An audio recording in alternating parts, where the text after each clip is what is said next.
আসসালামু আলাইকুম এভরিওয়ান, আশা করি সবাই ভালো এবং সুস্থ আছেন। আপনাদের সুস্বাস্থ্য থাকাই আমার কাম্য। চলে আসছি একটি লোভনীয় শীতের পিঠার ভিডিও নিয়ে। আশা করি যারা গ্রাম ও শহরে থাকেন তারা অবশ্যই হয়তোবা শীতে এই ভিজনা পিঠা অর্থাৎ রসালো যে পিঠাটা অনেকে হয়তোবা বানিয়ে খেয়েছেন। কার কার এই পিঠা পছন্দ ও ভালো লাগে অবশ্যই কমেন্ট করে জানাবেন।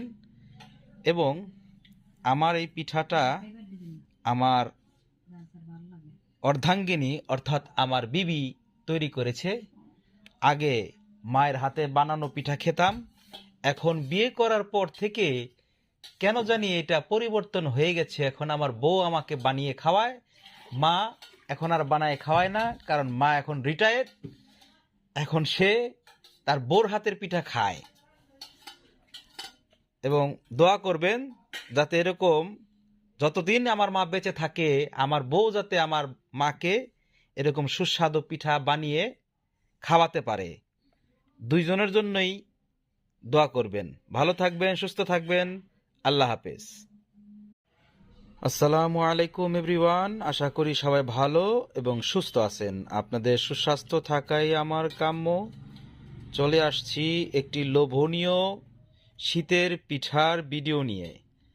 আশা করি যারা গ্রাম ও শহরে থাকেন তারা অবশ্যই হয়তোবা শীতে এই ভিজনা পিঠা অর্থাৎ রসালো যে পিঠাটা অনেকে হয়তোবা বানিয়ে খেয়েছেন। কার কার এই পিঠা পছন্দ ও ভালো লাগে অবশ্যই কমেন্ট করে জানাবেন। এবং আমার এই পিঠাটা আমার অর্ধাঙ্গিনী অর্থাৎ আমার বিবি তৈরি করেছে। আগে মায়ের হাতে বানানো পিঠা খেতাম, এখন বিয়ে করার পর থেকে কেন জানি এটা পরিবর্তন হয়ে গেছে। এখন আমার বউ আমাকে বানিয়ে খাওয়ায়, মা এখন আর বানায় খাওয়ায় না, কারণ মা এখন রিটায়ার্ড। এখন সে তার বউর হাতের পিঠা খায়। এবং দোয়া করবেন যাতে এরকম যতদিন আমার মা বেঁচে থাকে আমার বউ যাতে আমার মাকে এরকম সুস্বাদু পিঠা বানিয়ে খাওয়াতে পারে।